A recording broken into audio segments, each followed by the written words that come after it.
जय हिंद दोस्तों, मैं नवीन शर्मा आप सभी का स्वागत करता हूं। आशा करता हूं आप सब एकदम अच्छे हैं, एकदम बेहतरीन हैं। एक बार सारे प्यारे दोस्त बताएंगे आप सब कैसे हैं।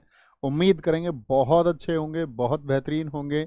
और एक बार कमेंट सेक्शन में आप सब लोगों की मुस्कुराहट दिखनी चाहिए, सब तुम लोगों के खिले हुए दिल दिखने चाहिए कि हाँ, हम सब एकदम बेहतरीन हैं और आप अच्छे हैं तो साथ ही हम सब बेहतरीन हैं, एकदम अच्छे हैं। ऋतु मिश्रा, बुलबुल, अंजलि भास्कर, लखनवी, करण झाकर, मिशन, नेहा, विष्णु, मिस्टर अभी, धर्मपाल राणा, अंजलि राठौड़, दीक्षा पाठक, जागृति यादव, पुष्पेंद्र त्रिपाठी, सारे साथियों का बहुत स्वागत है।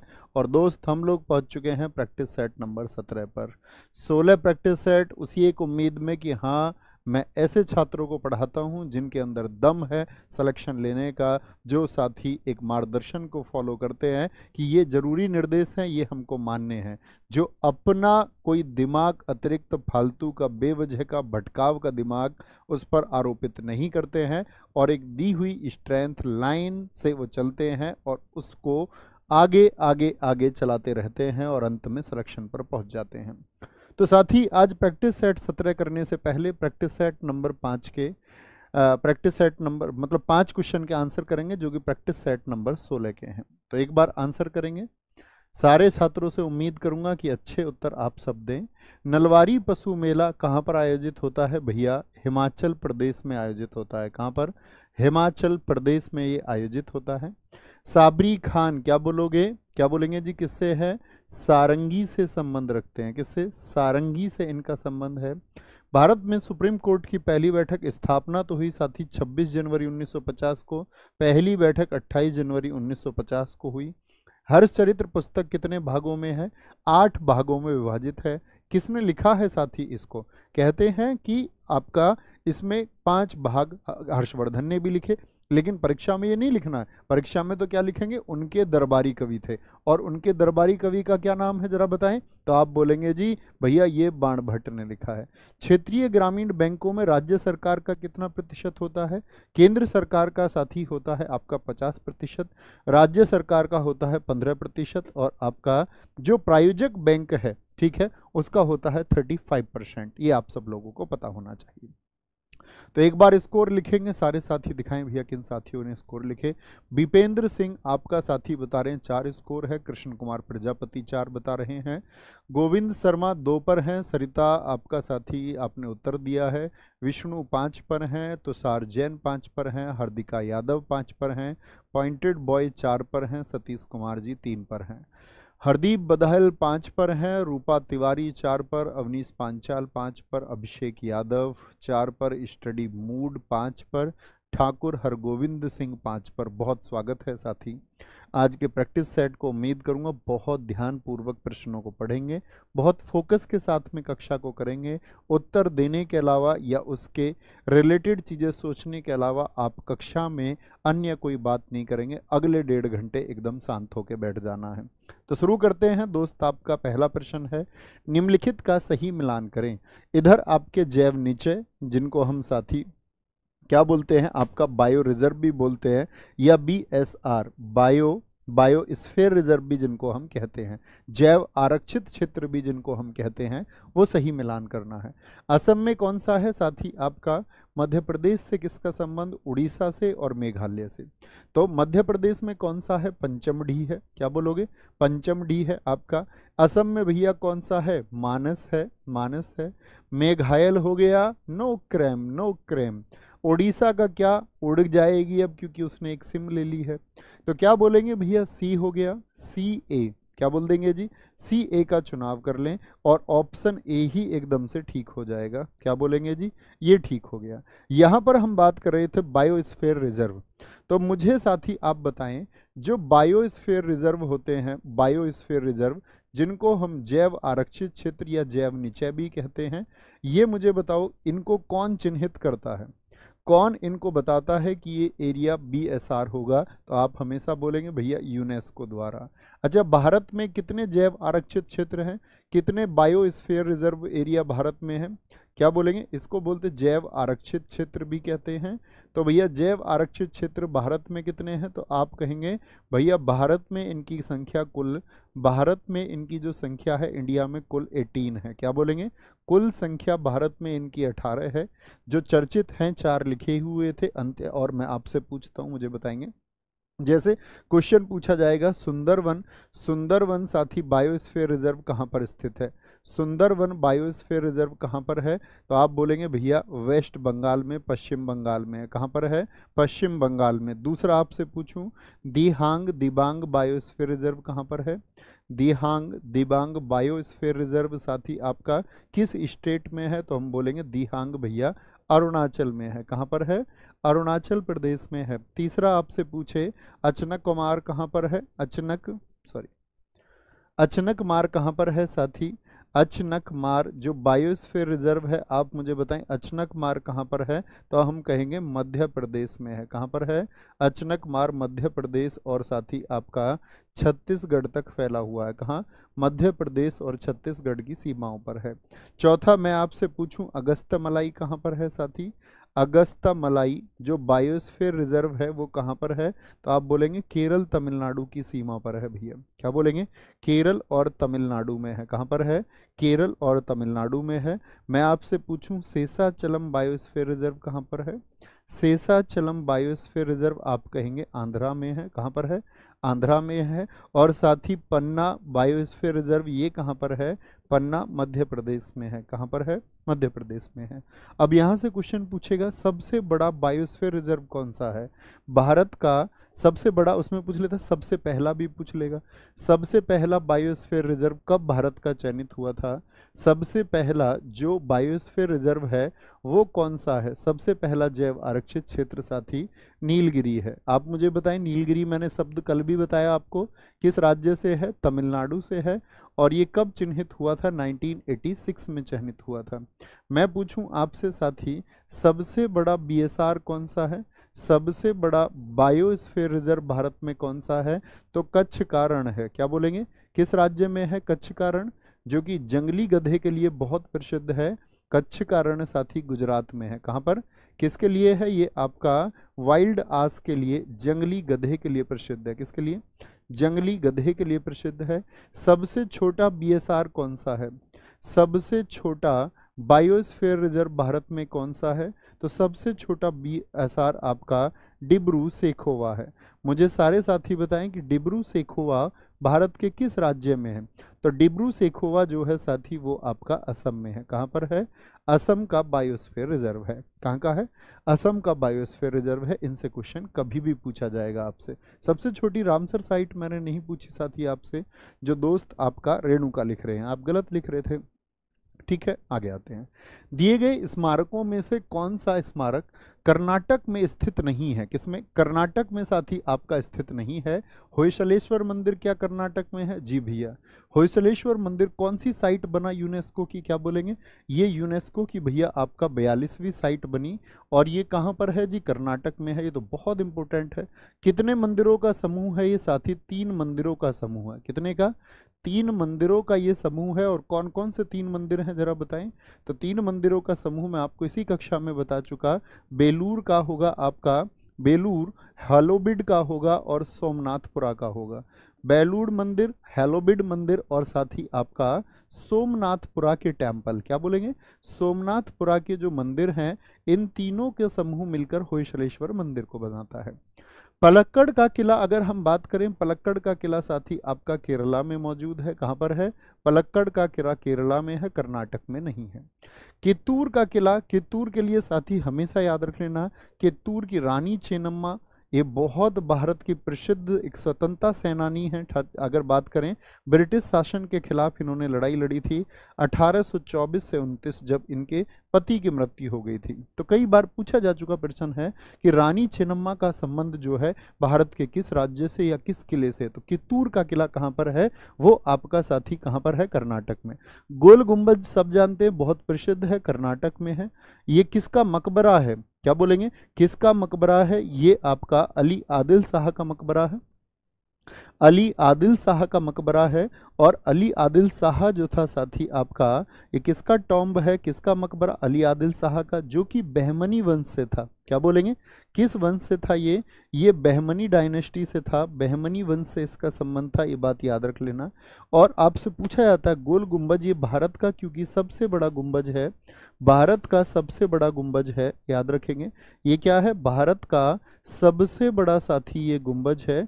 गुंबज मतलब ऊपर से गोल आकृति का, इस तरह से भारत का सबसे बड़ा गुंबज है ये आपका। और ये साथी आपका बना था 1656 में। क्या बोलेंगे, 1656 में ये बना था, याद रखेंगे 1656 एडी में ये बना। और साथ ही किस विधि से इसका निर्माण हुआ है, तो याद रख लेना मरमर विथी मेथड इसमें लगाया गया है। मरमर विथी मेथड का इस्तेमाल करके भारत का सबसे बड़ा गुंबज बनाया गया है, जिसका क्या नाम है, गोल गुंबज। आप मुझे बता सकते हैं कि कर्नाटक में ये कहाँ पर स्थित है, क्या बोलेंगे, कर्नाटक में ये कहाँ पर स्थित है, तो आप कहेंगे भैया ये कर्नाटक में बीजापुर में है। कहाँ पर है, इसको इसीलिए बीजापुर का गोल गुंबज भी कहा जाता है। क्या बोलेंगे, बीजापुर का गोल गुंबज। कई साथियों का उत्तर आया। वर्ष 2019 में पद्मश्री से सम्मानित नर्तकी नटराज एक भारतीय नृत्यांगना है।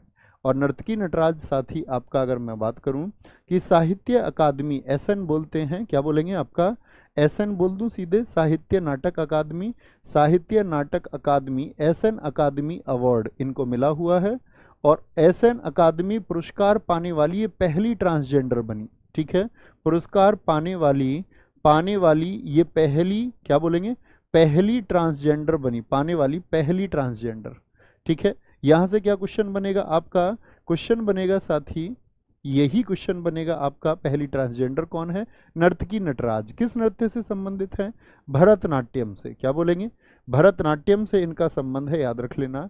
और इनको जो संगीत नाटक अकादमी पुरस्कार मिला वो आपका 2011 में मिला। ठीक है, ट्रांसजेंडर समुदाय है, जैसे हम सबका एक साथी जेंडर होता है, पुल्लिंग होता है, स्त्रीलिंग होता है, उसी तरह से क्या है, ये ट्रांसजेंडर है। अच्छा, ऐसे ही मजम्मा जोगती से एक प्रश्न बनता है आपका, 2021 में ऐसा ही एक पद्मश्री मिला, 2021 में साथी पद्मश्री मिला आपका, तो वो कौन थी आपका ट्रांसजेंडर, वो थी आपका मजम्मा जोगती। आप मुझे बताएंगे मजम्मा जोगती को साथी, मजम्मा जोगती को जो मिला किस डांस के लिए मिला, तो क्या बोलेंगे भैया जोगती डांस के लिए ही इनको मिला। और जोगती डांस किस राज्य का है, किस राज्य का है जोगती डांस, भैया कर्नाटका का है। कहाँ का है, कर्नाटका का नृत्य है, ये याद रखेंगे। ठीक है, जोगती कहाँ का है, कर्नाटका का है। अगला क्वेश्चन है, निम्नलिखित में से कौन मृदंगम वाद्य यंत्र से जुड़े हुए हैं। मृदंगम लगभग ढोलक के जैसा ही वाद्य यंत्र होता है। क्या बोलेंगे, तो पालघाट मणि अय्यर, हरिप्रसाद चौरसिया, जरीन एस शर्मा या अली अकबर खान। पहले अली अकबर खान जी का उत्तर दे। अली अकबर खान का संबंध साथी आपका सरोद से है। सरोद सम्राट जानते हैं ना, वो अमजद अली खान है। ये किस घराने से संबंध रखते थे, मेहर घराना। क्या बोलेंगे, इनका संबंध भैया मेहर घराने से है। जरीन आपका जरीन एस शर्मा, ये जरीन दारू वाला आपसे पूछ लेते, ये सब सरोद से ही जुड़े हुए हैं। दारू वाला दारू पी के रो दिया, रोद से याद रखते हैं, रो दिया। हरिप्रसाद चौरसिया, चौरसिया लोग क्या किससे संबंधित हैं, बांसुरी से, वो रास में डूबे रहते थे, बांसुरी। ठीक है, सुर मिलाते रहते थे। तो पालघाट मणि अय्यर क्या है, वो मृदंगम से है। मृदंगम, दंग से याद रखते हैं। ठीक है, क्या बोलेंगे, दंग से याद रखना है। साथी आपका कौन कौन बताएंगे कुछ ऐसे जो मृदंगम से जुड़े हुए हैं, या मृदंग भी इसको कई बार कहते हैं। बोलते एवी आनंद, अभी आनंद आया है, सब दंग रह गए एकदम से। अभी उसको आनंद आया है तो सब क्या रह गए, दंग रह गए। राम ने नाद किया स्वयं ही कि राघव आ रहे हैं, और राम ने जैसे ही नाद किया कि राघव आ रहे हैं, सब दंग रह गए। ठीक है, रामनाद राघवन। टी रंगनाथन, टी कैसे रंग की होती है साथी बताएंगे, भैया एक चाय का रंग होता है, उसने कोई और कलर देख लिया, टी का रंग देख के क्या हो गया, वो दंग हो गया, टी का रंग देख के। जे वैद्यनाथन, जे जो वैद्य है ना, ये भैया बड़ा कमाल का इलाज करते हैं, तो सब लोग क्या हो जाते हैं, देख के दंग हो जाते हैं। जे वैद्य बड़ा शानदार, जे वैद्य बड़ा शानदार इलाज करते हैं। टी का रंग देख के सब दंग रह गए, क्योंकि रंग देख के कुछ और ही रंग रहा होगा। रामनाथ राघवन, एवी आनंद। ठीक है, आगे नेक्स्ट है, ऑस्ट्रेलिया के पूर्व क्रिकेटर मैथ्यू हेडन ने निम्नलिखित में से कौन सी आत्मकथा लिखी है। कौन सी उनकी साथी आपकी ऑटोबायोग्राफी है? आत्मकथा हम बोलते हैं जिसको व्यक्ति अपने जीवन के बारे में स्वयं लिखता है, स्वयं ही लिखे, ठीक है। तो क्या बोलेंगे? Standing my ground, at the close play the test of my life, Yuvraj Singh कल बताया। Playing it my way, option 4 को देखिए, Sachin Tendulkar. At the close play, ये किसकी है? ये रिकी पॉन्टिंग की है। किसकी है? ऑस्ट्रेलिया के पूर्व कप्तान थे साथी रिकी पॉन्टिंग, ठीक है, Ricky Ponting. Standing my ground, ये किसकी है? ये मैथ्यू हेडन की है। एक सलामी बल्लेबाज थे, ओपनर बैट्समैन थे आपका साथी, ओपनर बैट्समैन थे। यहाँ पर मैं आपसे पूछूं, ऑस्ट्रेलिया के कुछ खिलाड़ियों की पुस्तक या अन्य खिलाड़ियों की भी पूछते हैं जो बहुत इंपॉर्टेंट है। जैसे मुझे बताओ, नो स्पिन बुक किसकी है? नो स्पिन क्रिकेट की एक चर्चित बुक है, मुझे बताएं साथी ये किसकी है? कल ट्रू कलर्स मैंने आपको बताई थी, एडम गिलक्रिस्ट की, याद है? माई स्टोरी बताएं साथी, माई स्टोरी बुक को किसने लिखा है? माई स्टोरी बुक को किसने लिखा है आपका? टेस्ट ऑफ विल, क्या बोलेंगे? टेस्ट ऑफ विल, ये बुक किसकी है साथी? टेस्ट ऑफ विल बुक को किस क्रिकेटर ने लिखा है? द विनर्स माइंडसेट, ये किसने लिखी है? क्या बोलेंगे? द विनर्स माइंडसेट बुक के लेखक कौन है? द विनर्स माइंडसेट पुस्तक के लेखक कौन है? तो दोनों स्पिन क्या बोलेंगे आपका? नो स्पिन आप बोलेंगे भैया शेन वॉर्न की पुस्तक है। किसकी है? ऑस्ट्रेलिया के साथी एक स्पिनर गेंदबाज थे शेन वॉर्न की, शेन वॉर्न की बुक है आपका। माई स्टोरी माइकल क्लार्क की है। किसकी है? माइकल क्लार्क की बुक है। टेस्ट ऑफ विल किसकी है? ग्लेन मैकग्रा की है। किसकी बोलेंगे? ग्लेन मैकग्रा, एक तेज गेंदबाज थे इनके, क्या बोलेंगे? इनके एक तेज गेंदबाज थे ग्लेन मैकग्रा, ऑस्ट्रेलिया के ग्लेन मैकग्रा की है। और द विनर्स माइंडसेट, ये किसकी है? शेन वॉटसन की बुक है। क्या बोलेंगे? शेन वॉटसन की बुक है, याद रखेंगे, शेन वॉटसन की बुक है। चर्चित किताबें हैं और लगभग क्रिकेट की हम सारी किताबें कवर कर चुके हैं। अगले क्वेश्चन पे चलते हैं। निम्नलिखित में से कौन सा व्यक्ति है जो ओडिसी नृत्य से संबंधित है? जो ओडिशा, बोलेंगे भी फटाफट से, क्या बोलेंगे? ओडिसी नृत्य से संबंधित है। क्या बोलेंगे? Who among the following people is related to Odissi dance. एक बच्चा कह रहा है सर जी इंग्लिश में कुछ गलत लिखा हुआ है।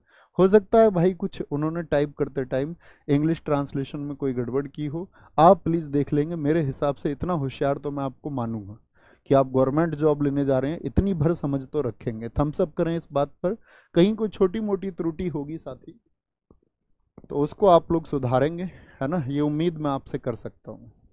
क्या बोलेंगे जी? कौन सा व्यक्ति है जो ओडिसी नृत्य से संबंधित है? जतिन गोस्वामी साथी किससे हैं? सत्रिया से। मैंने बोला था ना जब सत्र चलता है संसद का तो सब जतन करते हैं। सुरूपा सेन का ओडिसी से संबंधित है। यामिनी कृष्णमूर्ति कौन से दो नृत्यों से संबंधित हैं? एक तो साथी आंध्र प्रदेश के कुचिपुड़ी से और एक तमिलनाडु के भरतनाट्यम से। क्या बोलेंगे? एक साथी आपका भरतनाट्यम से ये संबंधित हैं, ठीक है, भरतनाट्यम से। और इशिरा पारिक का संबंध किससे है? इनका संबंध है कथक से, कथक से। इन सब नामों को महत्वपूर्ण माना करो। अच्छा, ओडिसी की अगर हम बात करें, कुछ कलाकार मैं आपसे जानना चाहूँ, मुझे बताओ भैया ओडिसी नृत्य के कुछ कलाकार। तो क्या बोलेंगे भैया? आपने हमको एक महापात्रा रूट वर्ड बताया था, लक्ष्मी, लक्ष्मी प्रिया महापात्रा हो गई। कौन थी? लक्ष्मी प्रिया महापात्रा। और बताएंगे और कौन कौन से रूट मैंने आपको बताए थे, कोई एक एक नाम बताएं। मैं बोल दूं जैसे मधुलिता महापात्रा का संबंध किससे है? मधुलिता महापात्रा का संबंध किससे है? तो आप कहेंगे भैया ये किससे हैं आपका? ये ओडिसी से हैं। मोहंती मैंने आपको बताई थी, जैसे वैशाली, वैशाली मोहंती का संबंध किससे है? तो आप बोलेंगे भैया इनका संबंध है आपका ओडिसी से। देवा प्रसाद दास का संबंध किससे है? देवा प्रसाद दास का संबंध साथी किससे है? तो हम बोलेंगे ओडिसी से है। किससे है? ओडिसी से, ओडिसी से है, ठीक है। आगे आएंगे। कुमकुम मोहंती कई साथियों ने बताया है, माधवी मुग्दल कई साथियों ने बताया। जो बच्चे सही आंसर देते हैं उनका नाम बताया करो। केलुचरण महापात्रा साथी सब लोग जानते हैं। पंकज कुमार जी ठीक उत्तर है। मोहन महापात्रा नाम बताया है विजय कुमार भाई ने, बहुत शानदार, वेरी गुड। नेक्स्ट, निम्नलिखित में से कौन सा मुख्य रूप से सिख त्योहार नहीं है, जिसका मतलब कि आपका सिख धर्म से संबंध नहीं है? तो क्या बोलेंगे जी? लोहड़ी है, जी भैया हम बात कर चुके। होला मोहल्ला की बात कर चुके, जी हाँ। बैसाखी की बात कर चुके, जी हाँ। ज्ञान पंचमी नहीं है साथी, ज्ञान पंचमी जिसको साथी हम लाभ पंचम किसके नाम से जानते हैं, लाभ पंचम के नाम से भी जानते हैं, या लाभ पंचमी भी इसको हम कह सकते हैं, तो या इसको हम पांडव पंचमी के नाम से भी जानते हैं। और ये किस समुदाय का त्योहार है, तो आप बोलेंगे ये जैन त्योहार है। क्या है, ये जैन त्योहार साथी आपका है। क्या बोलेंगे, ये भैया एक जैन त्योहार है। ठीक है। अच्छा, पंजाबों जो साथी पंजाब में या सिख धर्म के अन्य कौन कौन से और त्योहार आप जानते हैं। जैसे मैं आपसे बोलूं गुरु पर्व का संबंध किस आपका समुदाय से है, तो आप कहेंगे गुरु नाम से ही भैया हम जान जाएंगे कि वो पंजाबियों का त्योहार है आपका। टीका आपसे मैं पूछूं, टीका कहाँ का त्योहार है। तीजा मैं आपसे पूछ लूं, जिसको तीज भी बोलते हैं हम लोग, ठीक है, तीजा बोलते हैं जिसको हम, तो ये किसके हैं, ये आपका साथी सिख समुदाय के हैं। किसके हैं, सिख समुदाय के हैं। बहुत बढ़िया, बहुत शानदार। अभिषेक मौर्य जी ठीक उत्तर है। आगे आएंगे। भारत की जनगणना 2011 के अनुसार निम्न में से उस राज्य की पहचान करें जिसकी पॉपुलेशन डेंसिटी, क्या बोलेंगे, जिसका जनसंख्या घनत्व साथी 100 व्यक्ति प्रति वर्ग किलोमीटर से अधिक था। तो 100 से अधिक था, इसके लिए मुझे बताएं सबसे कम किसका है, वो पता होना चाहिए आपको। अरुणाचल प्रदेश का साथी बताएं कितना है। अरुणाचल प्रदेश का आप लोग जानते हैं भैया 17 व्यक्ति रहते हैं प्रति वर्ग किलोमीटर एरिया में। तो कितने एरिया में, प्रति वर्ग किलोमीटर, यही तो जनसंख्या घनत्व होता है। जी भैया, ये हम जानते हैं। अच्छा, फिर मुझे बताओ साथी आपका सबसे कम यूटी में किसका था, अंडमान का है। किसका है, अंडमान में कितना मैंने आपको बता रखा है, अंडमान में भैया 46 है। जम्मू कश्मीर में साथी आपका यहाँ पर भी बहुत कम है, जम्मू कश्मीर में आपका साथी 56 है, ये बात याद रखेंगे। मिजोरम की साथी अगर हम बात करें, मिजोरम का 52 है। राजस्थान की साथी हम बात करें, यहाँ पर 201 है। और सिक्किम का भी आपका पॉपुलेशन डेंसिटी 100 से नीचे है, 86 है। तो सब 100 से ज़्यादा किसका हो गया, वो राजस्थान का होगा। किसका होगा, राजस्थान का होगा। यहाँ पर साथी एक क्वेश्चन और पूछा जाता है, भारत का तो पूछा ही जाएगा, मुझे बताओ भारत की पॉपुलेशन डेंसिटी कितनी है। मुझे बताएं सारे साथी, भारत का साथी पॉपुलेशन डेंसिटी कितना है, तो आप कहेंगे यहाँ पर 382 व्यक्ति प्रति वर्ग किलोमीटर रहते हैं। आप लोगों को याद है सबसे ज़्यादा मैंने बताया था राज्यों में बिहार का है, और सबसे ज़्यादा यूटी में किसका है, वो दिल्ली का है। इसकी बात हम कर चुके थे। सबसे कम साथी यूटी में आपका अंडमान का है, और साथी सबसे कम राज्यों में अरुणाचल प्रदेश का है। तो भारत का है 382 व्यक्ति प्रति वर्ग किलोमीटर। यहाँ पर पूछा जाता है कि नॉर्थ ईस्ट में कौन सा राज्य है जिसका जनसंख्या घनत्व सबसे कम है, यानी 7 सिस्टर्स में हम बात करें, ठीक है, 7 सिस्टर्स में हम बात करें, 7 सिस्टर्स में आपको बता चुका हूं कौन होते हैं। तो नॉर्थ ईस्ट में सबसे ज़्यादा जो पॉपुलेशन डेंसिटी है, सबसे ज़्यादा जनसंख्या घनत्व किसका होगा, PD4 पॉपुलेशन डेंसिटी, तो आप बोलेंगे भैया असम का है, जो कि 397 है। कितना है, 397 है, 397 व्यक्ति होंगे। अच्छा, सबसे कम किसका होगा जरा बताएंगे, सबसे कम साथी किसका होगा, तो सबसे कम तो पूरे भारत में सबसे कम अरुणाचल प्रदेश का है। क्या बोलेंगे, अरुणाचल प्रदेश का है। लेकिन अगर हम बात करें सबसे कम जनसंख्या किसकी है, तब सिक्किम कहना है। क्या बोलेंगे, एक बात भाई ने बताया हमें, भाई क्या नवीन सर की गुड़िया है, बहन है, ब्रो ऑफ 7 सिस्टर सिक्किम, ये ठीक है, ये ठीक है। निम्नलिखित में से किस वर्ष में भारत ने राष्ट्रीय खेल दिवस मनाना शुरू किया था, मुझे बताएं। राष्ट्रीय खेल दिवस साथी किस दिन बनता है और किन की याद में मनाया जाता है, तो आप कहेंगे जो खेल दिवस है साथी आपका किन की याद में, मेजर ध्यानचंद जी की याद में मनाया जाता है। और कब मनाते हैं हम इसको, 29 अगस्त को मनाते हैं। 29 अगस्त को, मैंने कहा था SSC ने पूछा मेजर ध्यानचंद जी का जन्म कहाँ पर हुआ था, 29 अगस्त को साथी हम इसे मनाते हैं। और पहली बार हमने इसको मनाया है 2012 में। क्या बोलेंगे, 2012 में। मेजर ध्यानचंद जी की साथी मैं आपसे पुस्तक का नाम पूछूं, मेजर ध्यानचंद जी की बुक का नाम कौन सा है, तो अब इनकी बुक का नाम है गोल।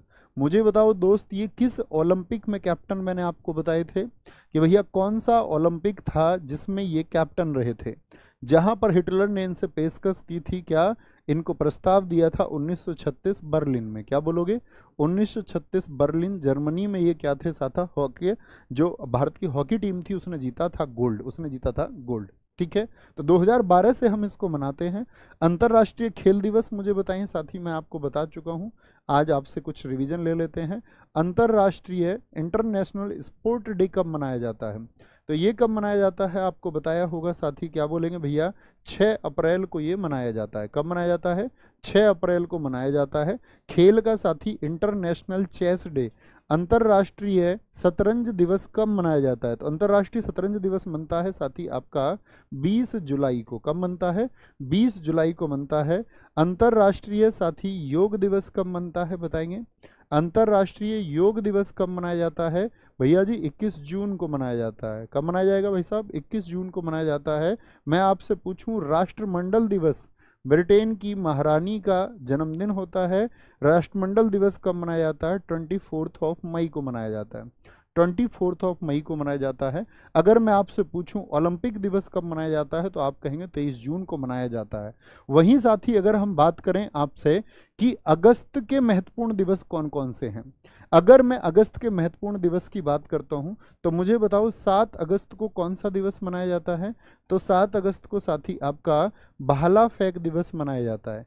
किसकी याद में मनाया जाता है, क्योंकि इस दिन किसने गोल्ड मेडल जीता था, नीरज चोपड़ा जी ने जीता था, ठीक है। जावलिन थ्रो दिवस मनाया जाता है और इसी दिन नेशनल हैंडलूम डे, राष्ट्रीय हथकरघा दिवस मनाया जाता है। क्या मनाया जाता है, नेशनल हैंडलूम डे यानी कि राष्ट्रीय हथकरघा दिवस इस दिन मनाया जाता है। 12 अगस्त को साथी क्या मनाया जाता है, क्या बोलेंगे, आपका अंतर्राष्ट्रीय युवा दिवस, इंटरनेशनल यूथ डे मनाया जाता है, अंतर्राष्ट्रीय युवा दिवस। फिर आप मुझे बताइए राष्ट्रीय युवा दिवस कब मनाया जाता है, राष्ट्रीय युवा दिवस कब मनाया जाता है, राष्ट्रीय युवा दिवस, तो आप कहेंगे सारे साथी कि भैया राष्ट्रीय युवा दिवस तो 12 जनवरी को मनाया जाता है।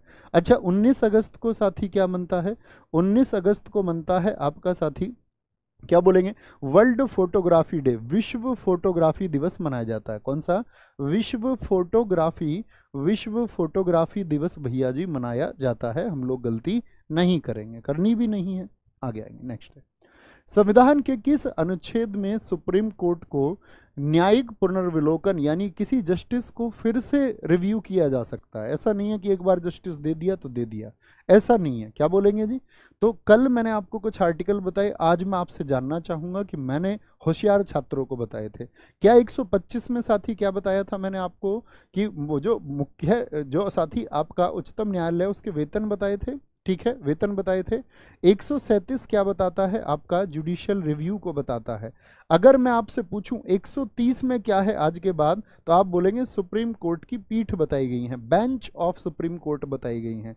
143 में क्या है साथी, राष्ट्रपति किससे सलाह लेंगे बताएं जरा, राष्ट्रपति सुप्रीम कोर्ट से जो सलाह लेते हैं, राष्ट्रपति सुप्रीम कोर्ट से जो सलाह लेते हैं उनको बताया गया है, ठीक है, ये बात याद रखेंगे। आगे आएंगे, सुप्रीम कोर्ट के न्यायाधीशों को अगर उनके पद से हटाना है तो मतलब उनका व्यवहार ठीक नहीं है, कदाचित उनका जो व्यवहार है वो ठीक नहीं है या वो संवैधानिक रूप से कार्य नहीं कर रहे हैं, तो उनको यदि पद से हटाना है तो लोकसभा में कितने सदस्यों द्वारा महाभियोग प्रस्ताव लाया जाता है और किस अनुच्छेद के तहत लाया जाता है, तो 100 सदस्यों के द्वारा महाभियोग प्रस्ताव लाया जाता है, ठीक है। और ये प्रक्रिया किस में बताई गई है, आर्टिकल 124 के सबसेक्शन 4 में बनाई गई है, ठीक है। कितने दिन पहले सूचना देंगे ये मैं आपको बता चुका, 14 दिन पहले सूचना देते हैं।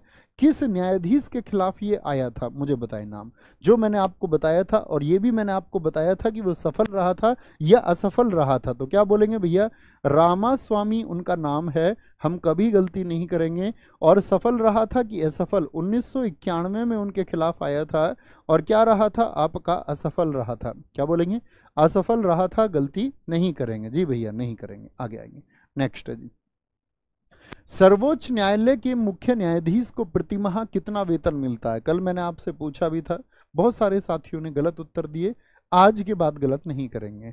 तो किसकी बात कर रहे हैं, सर्वोच्च न्यायालय, तो सुप्रीम कोर्ट किस आर्टिकल के अनुसार वेतन मिलेगा पहले तो ये बताएं, तो आप कहेंगे भैया आर्टिकल 125 पे अनुसार वेतन मिलता है।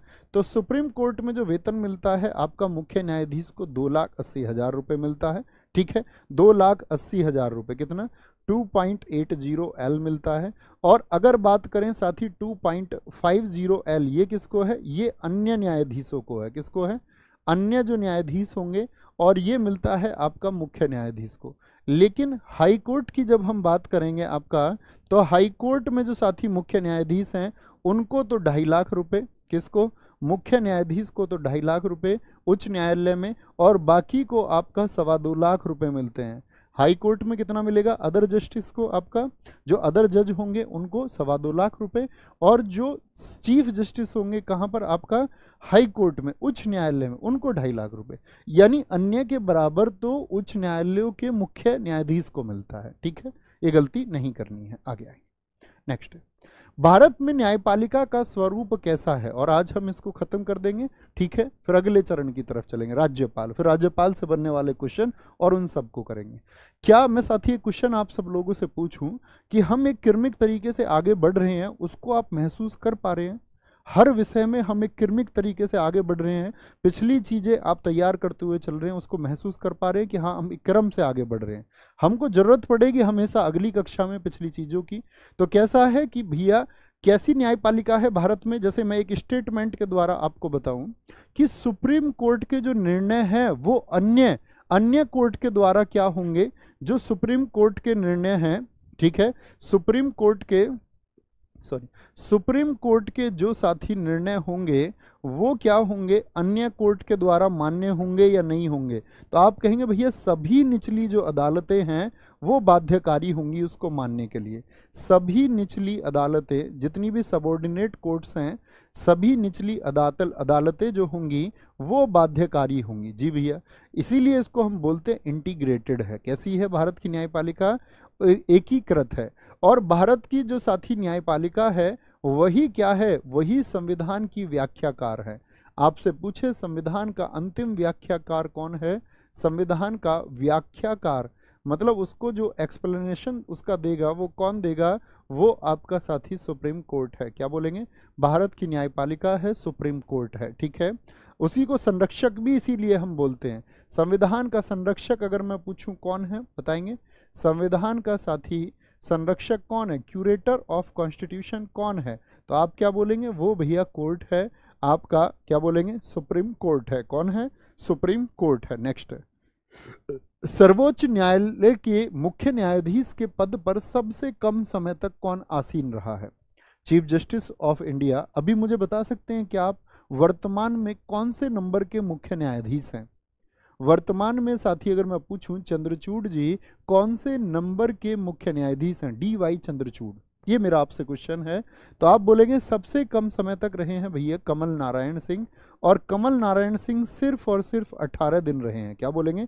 18 दिन रहे हैं। तो आप बोलेंगे वर्तमान में साथी 50वें हैं। कौन है? सारे साथियों का उत्तर मैं देख पा रहा हूं। Ranjana Nishad ji, very good. तो कितने हैं? 50 रह चुके हैं। तो 50 में कोई ज़्यादा समय के लिए, कोई कम समय के लिए, तो बहुत सारे फैक्ट बनेंगे। कौन कौन से फैक्ट बनते हैं? जैसे मैं आपसे पूछूं दोस्त, सबसे पहला क्वेश्चन तो यही है कि मुझे बताओ सबसे पहले मुख्य न्यायाधीश कौन थे? सबसे पहले जो चीफ जस्टिस ऑफ इंडिया थे वो कौन थे? तो आप बोलेंगे भैया हीरालाल जे कानिया थे। कौन थे? हीरालाल जे यानी जयकिशन दास कानिया थे। हीरालाल जे कानिया थे पहले। अच्छा, वर्तमान में CJI कौन है? दूसरा क्वेश्चन मैं आपसे ये पूछता हूँ। चलो मैं तुमसे सारे ही पूछ लेता हूँ। वर्तमान में चीफ जस्टिस ऑफ इंडिया कौन है? मुझे बताएंगे। मुझे बताओ सबसे ज़्यादा समय तक CJI कौन रहे हैं? सबसे ज़्यादा समय तक साथी, समय तक chief justice of India, chief CJI कौन रहे हैं? मैं आपसे पूछूं ऐसे CJI कौन से हैं जो कार्यवाहक राष्ट्रपति बने थे? ठीक है, कार्यवाहक राष्ट्रपति बनने वाले CJI कौन हैं? कार्यवाहक राष्ट्रपति बनने वाले CJI कौन है? CJI मतलब चीफ जस्टिस ऑफ इंडिया, मुख्य न्यायाधीश की बात हम कर रहे हैं। आपसे पूछे प्रथम दलित CJI देश के कौन बने थे? प्रथम दलित CJI कौन है हमारे देश के? मुझे आप साथी बताओ स्वतंत्र भारत में जन्मे CJI कौन है? स्वतंत्र भारत में जिनका जन्म हुआ यानी 1947 के बाद में जिनका जन्म हुआ, जन्मे आपका CJI कौन है? ये आप बताएं।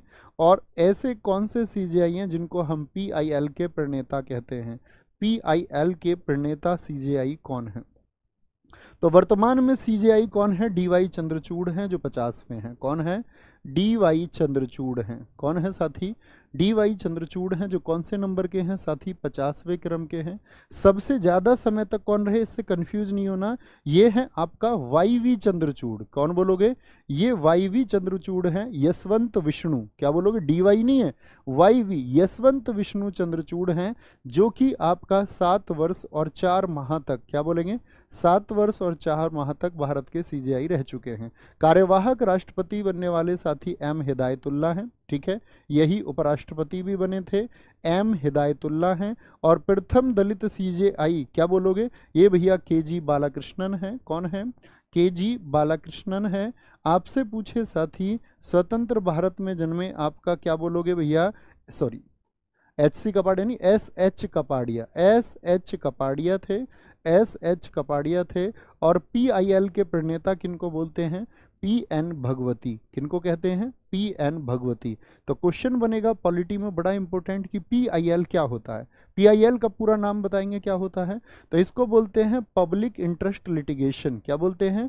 पब्लिक इंटरेस्ट लिटिगेशन इसको हम कहते हैं, पब्लिक इंटरेस्ट लिटिगेशन इसको कहते हैं। जनहित याचिका, ठीक है, जनता के हित में इसको कोई भी दायर कर सकता है। आपको लगे कि किसी का दमन हो रहा है, किसी को प्रताड़ित किया जा रहा है, तो उनकी तरफ से आप पक्षवार बन सकते हैं। जनहित याचिका को शुरू करने वाले कौन थे आपका? तो वो बोलते हैं father of PIL, public interest litigation या जनहित याचिका के जनक कौन से साथी चीफ जस्टिस ऑफ इंडिया हैं? तो PN भगवती हैं। चंद्रा यादव आपका साथी ठीक उत्तर था। भारत में किस संवैधानिक पद पर कोई महिला नहीं रही है? ऐसा कौन सा पद है जिस पर कोई महिला आज तक नहीं रही है? बताएंगे। क्या लोकसभा में अध्यक्ष रही हैं? जी हाँ, दो महिलाएं रह चुकी हैं। पहली तो साथी आपका मीरा कुमार हैं। क्या बोलोगे? मीरा कुमार हैं आपका। और दूसरी हैं आपका साथी सुमित्रा महाजन। क्या बोलोगे? सुमित्रा महाजन। यानी 2 महिलाएं लोकसभा की अब तक अध्यक्षा रह चुकी हैं। मुख्य चुनाव आयुक्त क्या? CEC, चीफ इलेक्शन कमिश्नर, कोई महिला रह चुकी है? जी हाँ, VS रमा देवी। और ये एकमात्र रही हैं, इसीलिए बहुत पूछी जाती हैं। VS रमा देवी 1990 के टाइम में, ठीक है, लगभग 1 महीने के लिए रही थी ये भी। तो VS रमा देवी ये भी क्या रही हैं? आपका एकमात्र CEC रही हैं। प्रधानमंत्री सब जानते ही हैं आपका, क्या बोलेंगे भैया? इंदिरा गांधी जी हैं। लेकिन उच्चतम न्यायालय के मुख्य न्यायाधीश, आशाएं ऐसी हैं कि 2027 तक कोई महिला, क्या बोलेंगे? मुख्य न्यायाधीश की बात करें साथी, न्यायाधीश की नहीं। अगर आप बोले मीरा फातिमा बीबी को, तो वो मुख्य न्यायाधीश नहीं, वो न्यायाधीश हैं। तो मुख्य न्यायाधीश कोई महिला नहीं बनी है। क्या बोलेंगे? 2027 में जो जूरी है उसमें रत्नाकर जी जो हैं, उनकी उम्मीदें हैं कि वो बनेंगी। बाकी सरकारें जो होती हैं केंद्र सरकार की, वो सब्स्टिट्यूट भी बना देती हैं, वो किसी और को भी बना देती है। बनते तो सीनियरिटी से हैं, लेकिन सीनियरिटी का भी उल्लंघन कई बार हुआ है। आगे आएंगे। चालुक्यों की राजधानी कहाँ स्थित थी? चालुक्य, मुझे बताइए, चालुक्यों का संघर्ष मैंने किससे बताया है आपको आज तक? थोड़ा सोचने का प्रयास करेंगे। तो चालुक्यों की साथी वातापी थी। मुझे बताओ, चालुक्यों की वातापी, या जिसको हम बादामी भी कई बार एग्जाम में मिलता है। आज मैं वो इतिहास के महत्वपूर्ण क्वेश्चन वंश और उनके संस्थापकों के आपको कराने वाला हूं, जिनसे लगातार क्वेश्चन बनते हैं। मुझे बताओ, चालुक्य वंश के फाउंडर मैंने कौन बताए थे आपको? जब साथी मैं आपसे क्वेश्चन पूछता हूं तो उम्मीद करता हूं हमेशा कि आप बेहतरीन तरीके से बताएंगे। चालुक्य वंश के जो साथी फाउंडर हैं, जो संस्थापक हैं, वो तो थे आपका, हम सब जानते, पुलकेशिन प्रथम। क्या बोलेंगे? पुलकेशिन प्रथम, पुलकेशिन फर्स्ट। आपसे पूछे पुलकेशिन फर्स्ट का शासनकाल कब से कब तक था? तो 535 से लेकर के 566 तक था, ठीक है। और साथ ही मैंने आपको बताया था एक पुलकेशिन द्वितीय, जो नर्मदा नदी के तट पर किसके खिलाफ युद्ध लड़ते हैं? हर्षवर्धन के खिलाफ। जीत किसकी हुई थी? पुलकेशिन द्वितीय की। और पुलकेशिन द्वितीय जो है साथी, वो 610 से लेकर के 642 तक शासक रखा, ये आपको पता होना चाहिए, ठीक है। अब मैं आपसे पूछूं कि इस चालुक्य वंश का साथी अंतिम शासक कौन सा था? चालुक्य वंश का जो साथी लास्ट एम्परर था वो कौन था? जो अंतिम शासक था उसका नाम है आपका, अंतिम शासक का नाम है कीर्तिवर्मन द्वितीय। क्या बोलेंगे? कीर्तिवर्मन द्वितीय, कीर्तिवर्मन सेकंड। और कीर्तिवर्मन सेकंड को दंती दुर्ग ने हरा दिया था। दंती दुर्ग का संबंध किस वंश से है? दंती दुर्ग ने हराकर क्या किया था? इसने हराकर, इसी ने तो साथी आपका किस वंश की स्थापना की थी? राष्ट्रकूट वंश का संस्थापक है। राष्ट्रकूट वंश का साथी क्या है? ये आपका फाउंडर है। क्या बोलेंगे भैया? उसका ये फाउंडर है। ठीक है, तो जो पुलकेशिन द्वितीय है ये एक साथी महान शासक हुआ चालुक्य वंश का, इसीलिए इसका एक टाइटल है दक्षिणा पथावेश्वर। क्या बोलेंगे? दक्षिणा पथेश्वर, दक्षिण के पथ का ईश्वर यही था। दक्षिणा पथेश्वर उपाधि किसकी थी? क्योंकि इसने संपूर्ण दक्षिण भारत पर अपना क्या किया? कंट्रोल किया। लेकिन इस पुलकेशिन द्वितीय की हत्या, क्या बोलेंगे? इस पुलकेशिन द्वितीय की जो हत्या की वो वर्मन वंश के शासक ने की। वर्मन वंश, जिसको हम पल्लव वंश के नाम से भी जानते हैं, की हत्या नरसिंह वर्मन ने की। किसने की? नरसिंह वर्मन प्रथम ने की। किसने मारा था इसको? नरसिंह वर्मन प्रथम ने मारा। और नरसिंह वर्मन प्रथम ने क्या किया? वातापी पर अपना कंट्रोल कर लिया। इसको इसी के लिए हम एक टाइटल देते हैं वातापी कोंडा। वातापी कोंडा की उपाधि किसने धारण की थी? वातापी कोंडा की उपाधि, ये याद रखेंगे, बहुत इंपॉर्टेंट है। मतलब पहला जो साथी शासक था वो आपका पुलकेशिन प्रथम। पुलकेशिन प्रथम के बाद में साथी इस वंश में एक शासक हुआ पुलकेशिन द्वितीय, जिसने उत्तर के राजाओं को तो नहीं जाने दिया। हर्षवर्धन को इसने रोक दिया 618 ईस्वी में, मैंने आपको बताया, नर्मदा नदी के तट पर। लेकिन इसको एक शासक दक्षिण के शासक नरसिंह वर्मन ने, जो किस वंश का था? पल्लव डायनेस्टी का था। क्या बोलेंगे? पल्लव वंश का, उसने इसको हरा दिया और किस पर कंट्रोल कर लिया?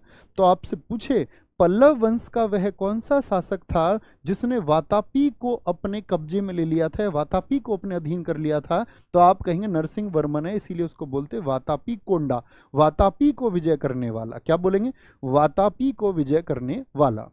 प्रारंभ में निम्नलिखित में से कौन कर्नाटक के चालुक्यों के अधीन थे? कर्नाटक के चालुक्यों के अधीन वो थे साथी, लेकिन उन्होंने क्या किया? उन्हीं को रिप्लेस कर दिया। अभी मैंने बोला इन्हीं के साथी सामंत और मंत्री थे राष्ट्रकूट, और राष्ट्रकूट शासक दंतीदुर्ग ने किसको हराया? किसको हराया? आपका चालुक्य वंश के शासक, अभी मैंने बताया, कीर्तिवर्मन द्वितीय को हरा। किसको हरा दिया? कीर्तिवर्मन द्वितीय को उसने हराकर राष्ट्रकूट वंश की स्थापना की थी। तो इसके कौन थे? मंत्री थे, सामंत थे। ठीक है, पल्लव वंश का अंतिम शासक कौन था? सबसे पहले तो मुझे यही आप बताएं कि पल्लव वंश के संस्थापक कौन हैं। तो पल्लव वंश की साथी अगर हम बात करते हैं, जो पल्लव डायनेस्टी है उसके संस्थापक थे आपका सिंह विष्णु। बहुत इंपॉर्टेंट, मार्क कर लें, एग्जाम में पूछे जाते हैं। मैं कहूँ सारे संस्थापकों में सबसे ज़्यादा पूछे जाते हैं। सिंह विष्णु, इन्होंने आपका पल्लव वंश को स्थापित किया साथी। कौन? सिंह विष्णु। इन्हीं को हम साथी अवनी सिंह की उपाधि देते हैं। भारतीय इतिहास का कौन सा शासक है जिसको अवनी सिंह के नाम से जाना जाता है? तो वो कौन है? आपका साथी सिंह विष्णु है, जिन्होंने पल्लव वंश की स्थापना की। अगर मैं आपसे पूछूं इस वंश का अंतिम शासक जो था वो अपराजित वर्मन था, बहुत इंपॉर्टेंट बात है। पल्लव वंश की साथी मैं आपसे राजधानी जानना चाहूं, क्योंकि बहुत इंपॉर्टेंट क्वेश्चन बनता है इससे भी। पल्लव वंश की राजधानी कौन सी थी? तो आप बोलेंगे इसकी राजधानी कांची थी। क्या बोलेंगे? कांची। और सिंह विष्णु जो कि एक महान शासक रहे, सिंह विष्णु से एक क्वेश्चन पूछा जाता है कि इनके प्रमुख दरबारी थे। मैं हमेशा बताता हूं कि दरबारी इंपॉर्टेंट होते हैं। सिंह विष्णु के दरबारी कौन थे? कितने साथी बता पाएंगे? उनके इतिहास पर एक मजबूत पकड़ होगी। सिंह विष्णु के दरबारी थे साथी भारवी। और भारवी की जो साथी बुक है वो कौन सी है? भारवी की पुस्तक का नाम है क्रार्तार्जुनियम। क्या बोलेंगे? क्रार्तार। क्या बोलेंगे? क्रार्तार्जुनियम किसकी बुक है दोस्त? आपका क्रार्तार्जुनियम आपका, क्या बोलेंगे? आपका साथी वो किसकी बुक है? भारवी की बुक है। किसकी बुक है? भारवी की पुस्तक है। निम्नलिखित में से किस पल्लव शासक के शासनकाल में हेनस्वांग ने पल्लव राजधानी कांची का दौरा किया था? तो हेनस्वांग साथी हम जानते हैं किसके दरबार में आया था? नॉर्थ इंडिया में तो वो आया था हर्षवर्धन के दरबार में। यानी कन्नौज किसके समय पर आया था? वो हर्षवर्धन। मुझे बताओ जरा कल का प्रश्न कि हर्षवर्धन के दरबार में वो किस वर्ष में आया था? किस वर्ष में उसने कन्नौज में कदम रखे थे? तो 629 से 644 तक रहा भैया, ये हम सब लोग जानते हैं। तो हेनस्वांग आपका वहां से घूमते हुए दक्षिण भारत में भी गया और नरसिंह वर्मन द्वितीय यानी नरसिंह वर्मन प्रथम के दरबार में वो पहुंचा। यानी कांची में तब ये शासक था। यानी नरसिंह वर्मन भी किसके समकालीन शासक है? 668। अब साथी थोड़ा सा इमेजिन करना कि हर्षवर्धन के समकालीन कौन है? आप कहेंगे भैया पुलकेशिन द्वितीय भी है। पुलकेशिन द्वितीय को इसी ने तो हराया, तो ये भी उस समय पर। तो आप समझ रहे हैं उत्तर भारत में हर्षवर्धन, मध्य भारत में साथी आपका चालुक्य वंश का शासक पुलकेशिन द्वितीय, और उधर आपका और दक्षिण में आपका कौन था, वो नरसिंह वर्मन प्रथम था। नरसिंह वर्मन प्रथम को ही साथी हम महाबलीपुरम के रथ मंदिरों के लिए जानते हैं। महाबलीपुरम के जो रथ मंदिर हैं उनके निर्माण के आदेश किसने दिए थे? महाबलीपुरम के मंदिर बताओ जरा किस राज्य में है? तो वहीं से एक क्वेश्चन निकलेगा कि पल्लव वंश का संबंध किस राज्य से है। महाबलीपुरम के रथ मंदिर जिनको साथी हम मामल्लपुरम के नाम भी देते हैं, मामल्लपुरम ये नरसिंह वर्मन प्रथम को ही समर्पित नाम है। तो क्या बोलेंगे सारे साथियों का उत्तर आएगा तमिलनाडु, तमिलनाडु, तमिलनाडु। बहुत गजब, कुछ दोस्त उड़ीसा बता रहे हैं भाई। तो पल्लव वंश का संबंध किससे है? आपका तमिलनाडु से है। पल्लवों की राजधानी, इसके बारे में हम अभी बात कर चुके। पल्लवों की राजधानी जो है साथी वो कांचीपुरम थी। कन्नौज किसकी थी? ये मौखरी वंश की थी। क्या बोलेंगे? मौखरी वंश, जहां हर्षवर्धन की बहन की शादी हुई थी, तभी तो हर्षवर्धन यहाँ पर आए थे जब उनके साम्राज्य पर खतरा हो गया। कुछ राजधानी मुझे बताएं। पुष्यभूति वंश मैंने आपको बताया है, तो आपसे उम्मीद करूंगा आप बताएंगे। पुष्यभूति वंश की राजधानी कहाँ पर थी साथी? पुष्यभूति वंश बताओ मुझे। पाल वंश हमने जिक्र किया था, पाल वंश की राजधानी कहाँ पर थी ये मुझे बताएं। राष्ट्रकूट वंश का हमने जिक्र किया, तो राष्ट्रकूट वंश की राजधानी कहाँ पर थी बताएं। राष्ट्रकूट वंश की, चंदेल शासक इन्हीं के पड़ोसी थे। चंदेल शासकों की राजधानी कहाँ पर थी? चोल शासकों की राजधानी कहाँ पर थी? चोल शासकों की। परमार वंश की राजधानी कहाँ पर थी? परमार वंश की राजधानी साथी कहाँ पर थी? तो क्या बोलेंगे? पुष्यभूति वंश की राजधानी थानेश्वर जो कि हरियाणा में स्थित है। पाल वंश की राजधानी मुंगेर जो बिहार उस समय के बंगाल में भी था। राष्ट्रकूटों की जो राजधानी है साथी वो मान्यखेत या मालखेड़ भी इसको कई बार हम बोलते हैं। मान्यखेत या मालखेड़ भी इसको कई बार हम कहते हैं, ठीक है। चंदेल शासकों की खजुराहो, मैं आपसे जानना चाहूँगा खजुराहो के जो मंदिर हैं वो चंदेल शासकों ने ही बनवाए। खजुराहो के मंदिर किस राज्य में स्थित हैं?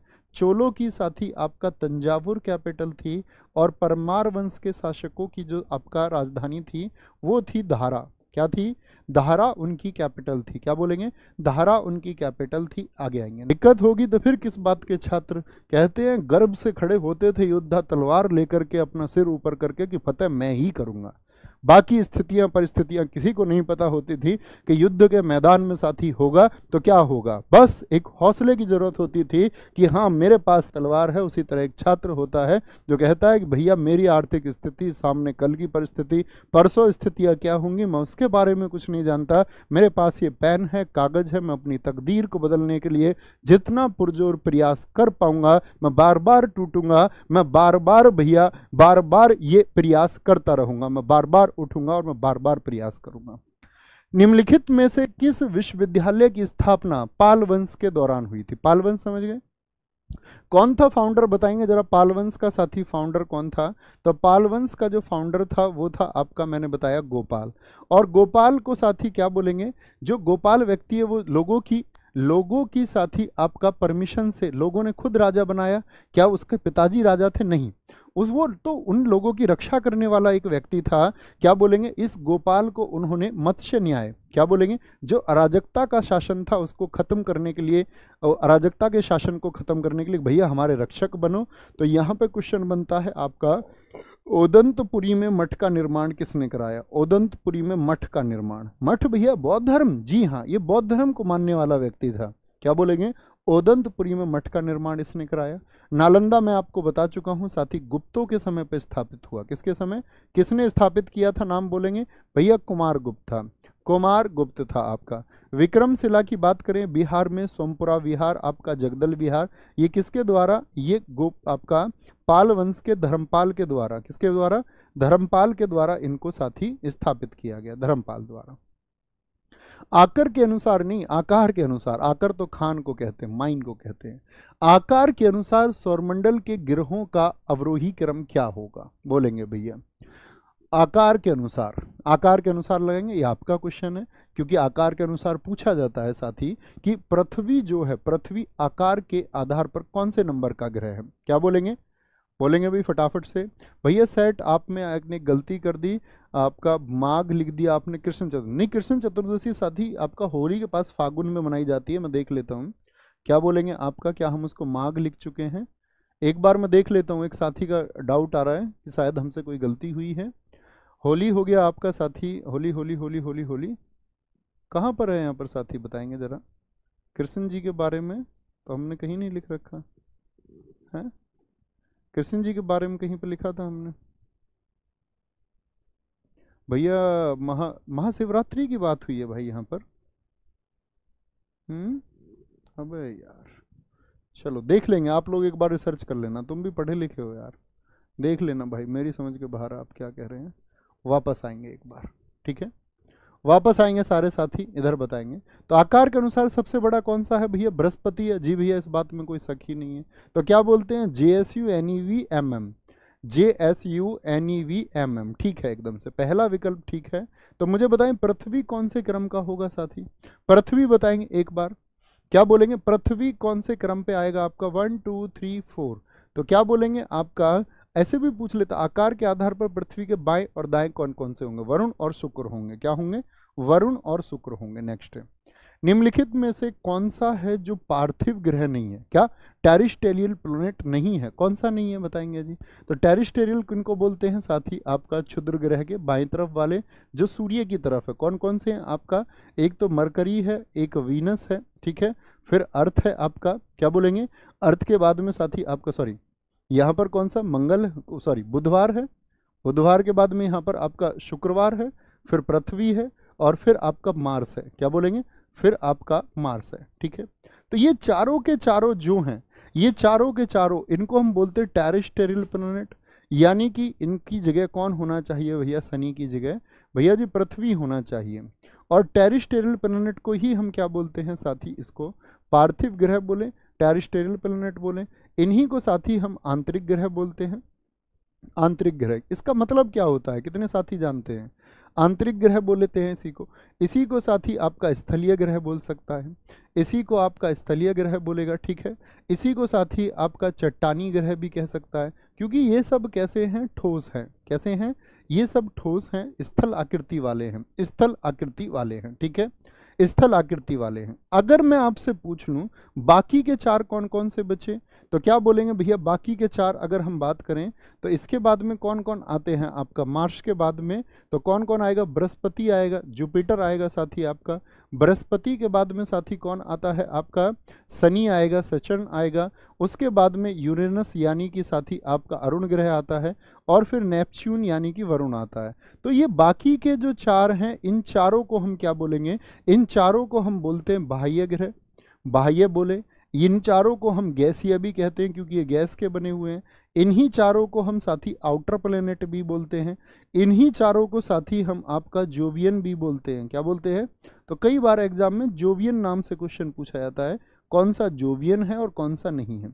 तो जोवियन कौन से हैं, जो बाहरी ग्रह हैं, कौन से हैं, जो बाहरी ग्रह हैं, उनको हम जोवियन कहेंगे। दिन व रात होने के क्या कारण हैं, कि अभी दिन है और फिर रात हो जाएगी, अब फिर अंधेरा होगा, फिर उजाला होगा, क्या है। तो क्या बोलेंगे, पृथ्वी का अपने अक्ष पर घूर्णन, क्या बोलेंगे, पृथ्वी का अपने अक्ष पर घूर्णन, ठीक है। अभी ये साइड आ गई आपके और फिर घूम के दूसरी साइड आ गई, ठीक है। पृथ्वी का जो साथी झुकाव है वो कितना है, 23.5 डिग्री का झुकाव है। 23.5 डिग्री का जो साथी उसका झुकाव है आपका अक्षीय झुकाव, वो किसका कारण बन जाता है, वो ऋतु परिवर्तन का कारण बन जाता है। तो झुकाव किसका कारण होता है, ऋतु परिवर्तन का। अब मुझे बताओ पृथ्वी जो घूमती है वो किस दिशा में घूमती है, ईस्ट टू वेस्ट और वेस्ट टू ईस्ट घूमती है।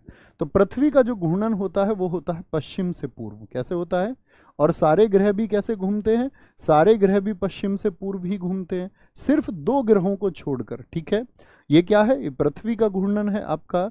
लेकिन 2 ग्रह कौन से साथी अपवाद हैं इसके, एक्सेप्शन केस कौन कौन से हैं आपका, एक तो साथी शुक्र यानी कि वीनस, और एक साथी आपका अरुण यानी कि यूरेनस। क्या बोलेंगे, अस अस वाले जो हैं ये कहते हैं हम उल्टे घूमते हैं। ये कैसे घूमते हैं, ये कहते हैं हम उल्टे घूमते हैं, ये अपवाद है। सूर्य से पृथ्वी की दूरी कितनी है, सूर्य से पृथ्वी की दूरी किसने नापी भैया, तो नापी कैसे? वैज्ञानिक यंत्रों से नापी होगी। तो क्या बोलेंगे भैया, सूर्य से पृथ्वी की दूरी क्या बोलेंगे? 146.7 मिलियन किलोमीटर। 149, 142, 107, क्या बोलेंगे? 149.6 मिलियन। ये एक एवरेज डिस्टेंस है। क्या बोलेंगे? ये एवरेज डिस्टेंस है अधिकतम और न्यूनतम का। मुझे बताओ साथी, अगर हम बात करते हैं न्यूनतम की, अगर हम बात करते हैं तो वो होती है 147.5 मिलियन। मिलियन में होते हैं 10 लाख। क्या बोलेंगे? मिलियन में होते हैं 10 लाख। एम फुल क्या है? 147 लाख, ये क्या गुणा 10। 147.5 में आप क्या करेंगे? 10 लाख की गुणा करोगे। इकाई दहाई, सैकड़ा, हजार, 10,000, लाख, 10 लाख, इतने किलोमीटर की बात हम कर रहे हैं। ठीक है, इस दूरी को हम बोलते हैं सूर्य के सबसे पास की दूरी, यानी कि उपसौर इसको हम बोलते हैं, सबसे पास है।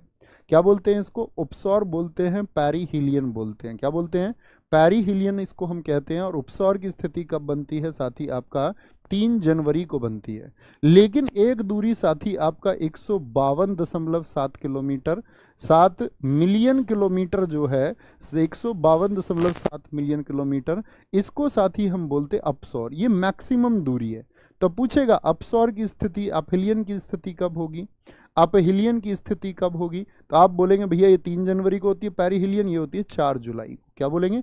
4 जुलाई को। तो सबसे ज्यादा दूरी क्या है आपकी? वो 152, यानी 152 करोड़ किलोमीटर आप इसको बोल सकते हैं।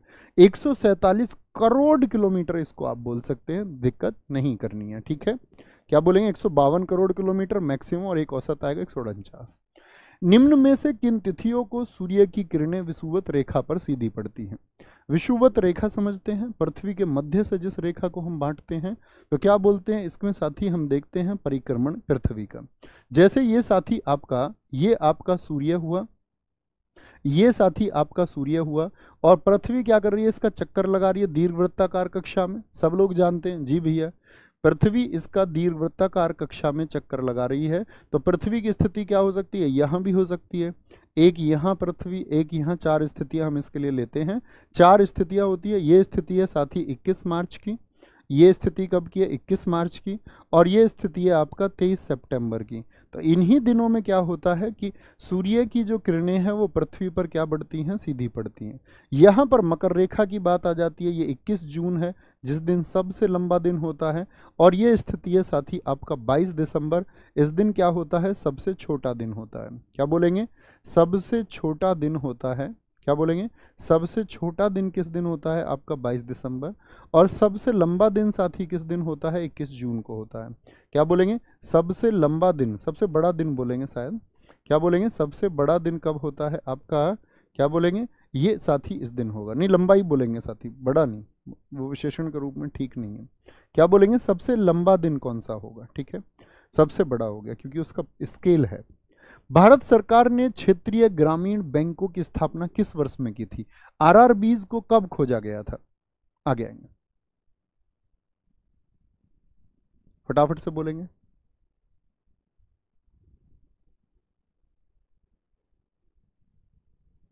आरआरबी की स्थापना किस वर्ष में की गई थी? बोलेंगे जी फटाफट से। भैया आपने 147 करोड़, सॉरी मैंने गलत शब्द का प्रयोग किया होगा। 147 करोड़ नहीं, 14 करोड़ किलोमीटर बोलते हैं। 14 करोड़ किलोमीटर एकदम से सही होगा, 147 नहीं। तो क्या बोलेंगे? आपका क्षेत्रीय ग्रामीण बैंकों की स्थापना किस वर्ष में शुरू हुई है? आरआरबीज की साथी। तो आरआरबी आप बोलेंगे 1975 में। मैं आपसे पूछूं देश में साथी आरआरबी एक्ट कब आया? आरआरबीज के लिए एक्ट कब आया? भारत सरकार ने 1975 में इनकी स्थापना की। और आरआरबी रीजनल, आपका क्या बोलोगे, रीजनल रूरल बैंक्स के लिए जो एक्ट आया वो अगले वर्ष आया 1976 में। और साथ ही 1975 की बात करें तो 26 सितंबर 1975 को इनकी स्थापना हुई थी। मुझे बताओ जो रीजनल रूरल बैंक होते हैं उसमें केंद्र सरकार की भागीदारी कितने प्रतिशत होती है? यहाँ पर जो साथी केंद्र सरकार, सेंट्रल गवर्नमेंट की भागीदारी होती है वो कितने प्रतिशत होती है? तो आप बोलेंगे केंद्र सरकार की भागीदारी 50% होती है। इसमें जो साथी राज्य सरकार यानी स्टेट गवर्नमेंट की भागीदारी होती है वो साथी आपका 15% होती है, सॉरी। और बैंक का आपका 35% होता है। क्या बोलेंगे? बैंक की भागीदारी कितनी होती है इसमें? जिस बैंक का है उसकी भागीदारी 35% होती है। मुझे बताओ प्रथम आरआरबी देश में कौन सा है? पहला आरआरबी कहाँ पर खुला था? तो पहला आरआरबी साथी आपका 2 अक्टूबर 1975 को, कहाँ पर? 1975 को यूपी के मुरादाबाद में, यूपी के मुरादाबाद में साथी आपका, यूपी के मुरादाबाद में ओपन हुआ। और क्या नाम था उसका? उसका नाम है प्रथमा बैंक। क्या बोलोगे? उस बैंक का नाम था प्रथमा, प्रथमा बैंक। प्रथमा बैंक देश का पहला आरआरबी है, ठीक है। प्रथमा बैंक देश का पहला आरआरबी है। भारतीय बैंकिंग लेन देन के संबंध में एनईएफटी का क्या मतलब होता है? मेरे हिसाब से एसएससी का कोई वर्ष नहीं है जिसमें आरटीजीएस, एनईएफटी, चाहे कंप्यूटर के क्वेश्चन हो आपका, चाहे जहां पर कंप्यूटर पूछा जाता हो, इस बार भी आप देखेंगे हर एग्जाम में लगभग ये क्वेश्चन शामिल होता है। तो क्या बोलते हैं इसको? National electronic fund transfer. क्या बोलते हैं? नेशनल इलेक्ट्रॉनिक फंड ट्रांसफर इसको हम कहते हैं। देखो साथी, 3 चीजें आपने पढ़ी होंगी, एक तो यूपीआई, एक साथी आपका एनईएफटी, ठीक है, बैंक में भी आप कभी जाते होंगे तो पढ़ते होंगे, और एक आरटीजीएस। तीनों से क्वेश्चन पूछे जाते हैं। यूपीआई का फुल फॉर्म मैं आपको बता चुका हूं, आप बताएंगे, ठीक है। आप सब लोगों से उम्मीद करूंगा जरा बताएं यूपीआई का फुल फॉर्म क्या होगा? National electronic fund transfer. क्या होता है? नेशनल इलेक्ट्रॉनिक फंड ट्रांसफर होता है। और आरटीजीएस होता है रियल टाइम ग्रॉस सेटलमेंट। क्या होता है? Real time gross settlement. यहां से क्वेश्चन पूछे जाते हैं साथी आपके। Real time gross settlement question क्या पूछा जाएगा? पूछेगा यूपीआई यूनिफाइड पेमेंट इंटरफेस। जिन साथियों ने लिखा होगा बड़ा गजब लिखा होगा। मुझे बताओ मिनिमम लिमिट कितनी होती है? कितना पैसा आप यूपीआई से अपने दोस्त को भेज सकते हो? तो यूपीआई से आप कहेंगे भैया मिनिमम लिमिट कम से कम 1 रुपया तो होगा ही। एनईएफटी से आप कितना भेज सकते हो? 1 रुपया मिनिमम भेज सकते हैं। आरटीजीएस से कम 2 लाख रुपए। अब तुम्हें बताओ मैं तुम्हारे खाते में क्या करूं? यूपीआई चाहते हो, एनईएफटी चाहते हो, या साथी आरटीजीएस चाहते हो? और मैक्सिमम लिमिट भैया कितनी है? अब ये भी बता देना, मिनिमम लिमिट में चाहिए या मैक्सिमम लिमिट में? तो मैक्सिमम लिमिट इसकी साथी आपका यूपीआई की 5 लाख है, ठीक है। पहले 2 लाख थी, फिर सेंट्रल गवर्नमेंट ने इसको बढ़ा दिया। इसकी कोई लिमिट नहीं है, मैक्सिमम कितना भी पैसा भेज सकते हो। मिनिमम लिमिट है, इसकी मिनिमम लिमिट आपका साथी 2 लाख है, मैक्सिमम इसकी भी कोई लिमिट नहीं है, ठीक है। तो बताओ कौन सा ऑप्शन आप लोग चुनना चाहेंगे जैसे क्वेश्चन में चुनते हैं? आरटीजीएस की मिनिमम लिमिट चाहते हो या आरटीजीएस की मैक्सिमम लिमिट? अब मैं उन साथियों को देखना चाहूँगा जो कहेंगे कि भैया हम किसी का पैसा नहीं लेना चाहते, ठीक है। हर किसी का पैसा उसकी मेहनत का पैसा होता है, हम अपने दम से पैसा कमाएंगे। कुछ साथियों ने ऑप्शन भी चुन लिया है कि ऑप्शन चुन के तुमको मिलने भी वाला है, जरा सोचिए। अब यार बुद्धिमानी से तुम लोग अपने खुद के अस्तित्व को भी गिराते हो। जैसे मैंने बच्चों से एक दिन कक्षा में पूछा ना, सबसे ईमानदार कौन है? सबने बोला कुत्ता कुत्ता कुत्ता कुत्ता, डॉग। खुद को कोई लिख ही नहीं रहा है, तो तुम्हारा अस्तित्व कहाँ सोता हुआ रहता है? तुम खुद को कब पहचानोगे? ठीक है, आगे आएंगे। भारत में स्थापित पहले बैंक का नाम क्या है? भारतीय स्टेट बैंक 1955। क्या बोलेंगे? State bank 1955। Imperial bank 1921। भारतीय रिजर्व बैंक 1935। आपका बैंक ऑफ हिंदुस्तान साथी ये पहला बैंक है साथी आपका, ठीक है। आपका कब का? 1770 का। क्या बोलेंगे? 1770 से लेकर के 1832 तक इसकी फंक्शनिंग रही थी, ठीक है। तो क्या बोलेंगे कौन सा हो जाएगा भैया? आपका सी विकल्प एकदम से ठीक हो जाएगा। ऐसे घबराना मत कभी, यहाँ ए चुन लो। ए वहां पर ठीक है, लेकिन ए जो है वो सी विकल्प में है। ए जो है वो साथी आपका सी विकल्प में है, ठीक है। कोई दिक्कत, कोई परेशानी? आरबीआई की स्थापना भैया 2 अक्टूबर 1975। मैंने 1900 ये नहीं लिखा 2 अक्टूबर 1975, लिखा है 2 अक्टूबर 1975 ही तो लिखा है भाई, 1975 ही लिखा है मेरे साथी, आपने कुछ और पढ़ लिया है। वर्ष 1969 में भारत में कितने बैंकों का राष्ट्रीयकरण किया गया था? ये आज के बेसिक क्वेश्चन है थोड़े, ठीक है, फिर इसके एडवांस लेवल पे चल देंगे। तो क्या बोलेंगे कितने बैंकों को नेशनलाइज किया गया? 14 बैंकों को। क्या लिमिट थी? कितनी राशि से ऊपर के बैंक थे बताएंगे? जिनकी पूंजी कितनी थी, जिनकी पूंजी, जिनका जो कैपिटल था वो कितने से ज़्यादा था? क्वेश्चन पूछा गया आपका साथी, तो आप बोलेंगे जिनका कैपिटल जो था साथी 50 करोड़ प्लस था, उन सभी 14 बैंकों को क्या कर दिया गया? नेशनलाइज कर दिया गया 19 जुलाई 1969 को। किसकी सरकार थी जरा बताएंगे? 1969 में इंदिरा गांधी जी थी। और साथी यहाँ पर 14 बैंक हुए थे। मुझे बताओ 1980 में कितने बैंकों को नेशनलाइज कर दिया गया था? तो 1980 में आप कहेंगे भैया 6 बैंक और थे जिनको नेशनलाइज कर दिया गया, 6 बैंक और थे, ठीक है। सूची 1 और सूची 2 का मिलान करें जरा, ठीक तरीके से उत्तर बताएंगे। बहुत अच्छे से मैंने आपको सिखाया भी है। आपका साथी गतिज ऊर्जा क्या होती है, स्थितिज ऊर्जा क्या होती है, जरा बताएंगे। स्थितिज ऊर्जा किसमें होगी, गतिज ऊर्जा किसमें होगी। देखो पन बिजली हाइड्रो पावर प्लांट है जो कि बांध पर बना होता है, तो वो स्थिति की वजह से ऊर्जा हो गई, पन बिजली हो गई। रासायनिक ऊर्जा गतिज ऊर्जा किसमें होगी, चलने वाली चीजों में, ये पवन चक्की में हो गई आपका। विकिरण ऊर्जा साथी कहाँ से आएगी, सूर्य की विकिरण से आएगी, सौर ताप से आएगी। और रासायनिक ऊर्जा जो होती है वो डीजल जनित्र में होती है, जो डीजल जनरेटर होता है, ठीक है, क्या बोलेंगे उसको, रासायनिक ऊर्जा उससे पैदा हो जाएगी। तो क्या ठीक होगा जरा देखें। ए पहले का हो गया 3, पहले का हो गया 3, सभी में 3 ही है। दूसरे का हो गया साथी आपका 4, दूसरे का हो गया साथी 4। ऑप्शन बी एकदम से ठीक हो जाएगा, ऑप्शन बी एकदम से ठीक होगा। ओजोन अणु का आणविक द्रव्यमान कितना होता है, तो सबसे पहले तो आप मुझे ओजोन का फॉर्मूला बताइए क्या होगा। तो उसके लिए साथी ओजोन होता है आपका O3। इसके लिए आपको O की प्रॉपर्टीज पता होना चाहिए। 8 क्या है इसका परमाणु क्रमांक, परमाणु भार कितना होता है, 16 होता है। तो परमाणु भार से हम आणविक द्रव्यमान निकालते हैं, ठीक है। क्या मॉलिक्यूलर मास कैसे निकालेंगे, अब O3 है, तो O3 को निकालने के लिए साथी आपको इसका क्या पता होना चाहिए, एटॉमिक वेट पता होना चाहिए 16।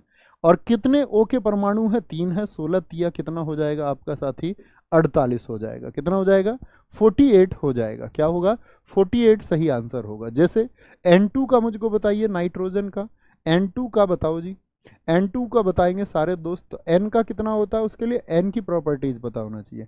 N क्या बोलोगे, 7N14, यही होता है जी, ठीक है, इससे कोई मतलब नहीं हमें। N कितना है आपका, 14 है, तो N की वैल्यू कितनी हो गई आपका साथी, 14 हो गई, ठीक है।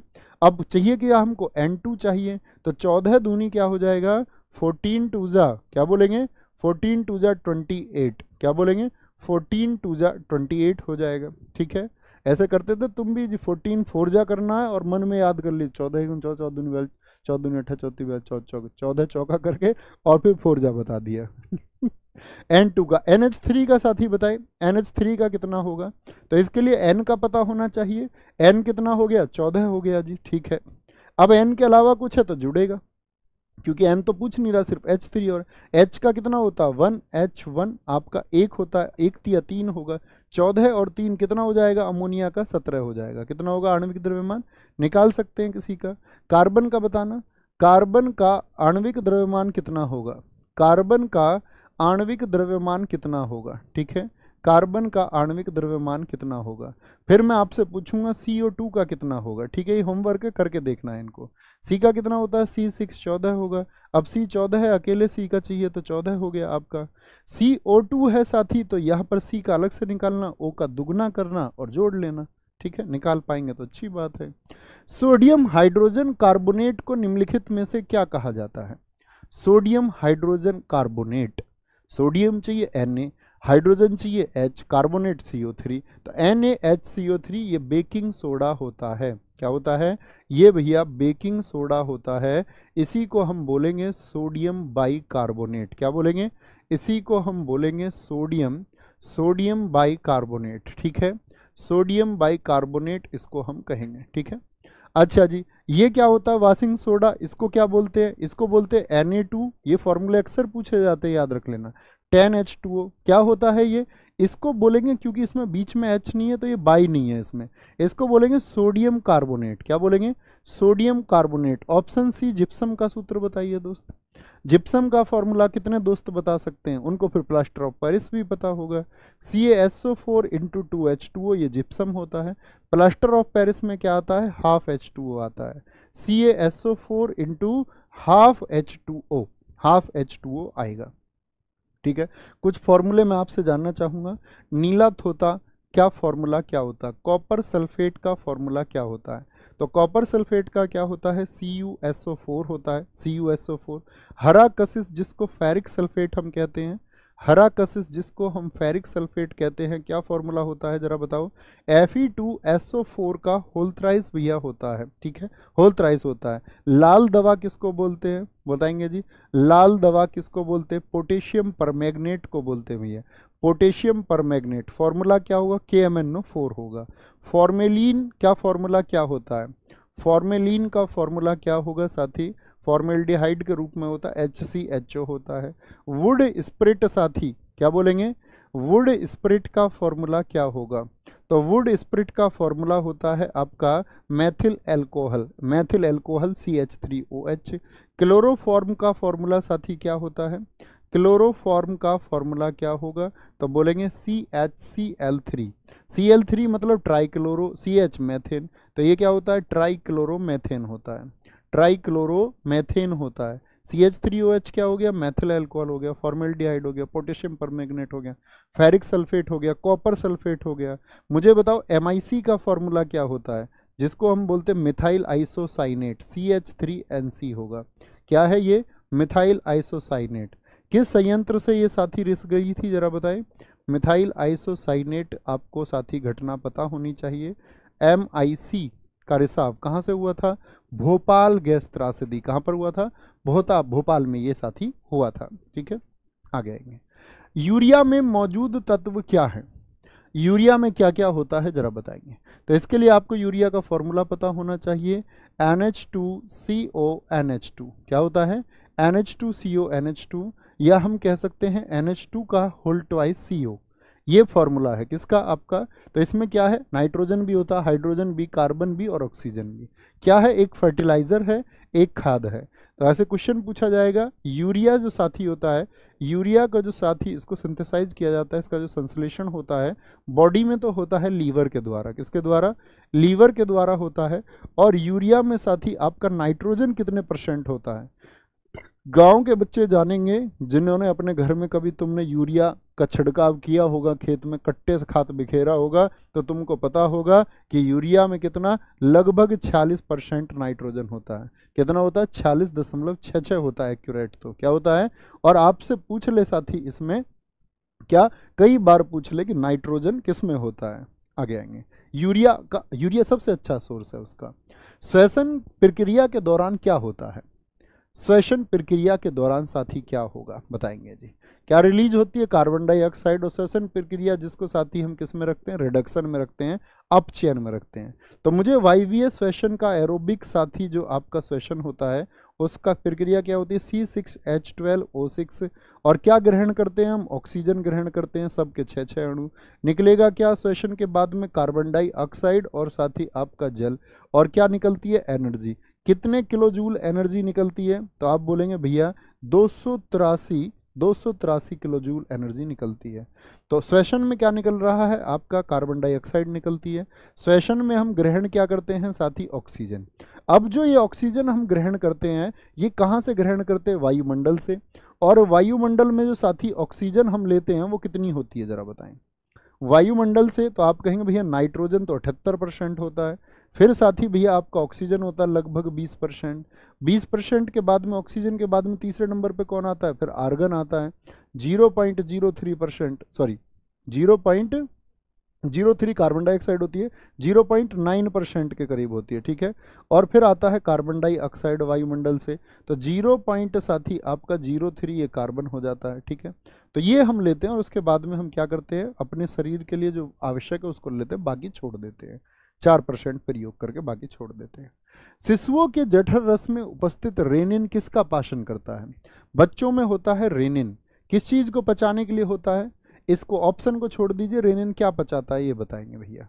बच्चों में क्या? आपका दूध के लिए। कार्बोहाइड्रेट के पाचन के लिए, कार्बोहाइड्रेट के, प्रोटीन के पाचन के लिए, तो क्या बोलेंगे भैया? प्रोटीन का पाचन करने के लिए काम में आता है। जैसे साथी आपका लार में मिलता है लाइपेज। क्या मिलता है? लाइपेज जो होता है आपका, ये किसका पाचन करता है? क्या बोलेंगे?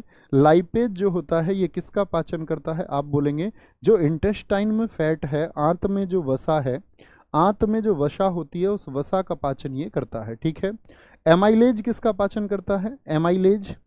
एमाइलेज किसका पाचन करता है? तो आप बोलेंगे भैया एमाइलेज जो है आपका, एमाइलेज किसका पाचन करता है? वो स्टार्च को, स्टार्च जो होता है, मंड जो होता है, उसको ग्लूकोज में, क्या बोलेंगे? उसको शर्करा में बदल देता है, उसको शर्करा में बदल जाता है। जैसे आपका ट्राइप्सिन होता है साथी, क्या बोलेंगे? जैसे भैया आपका ट्राइप्सिन होता है, इसका क्या कार्य है ट्राइप्सिन का?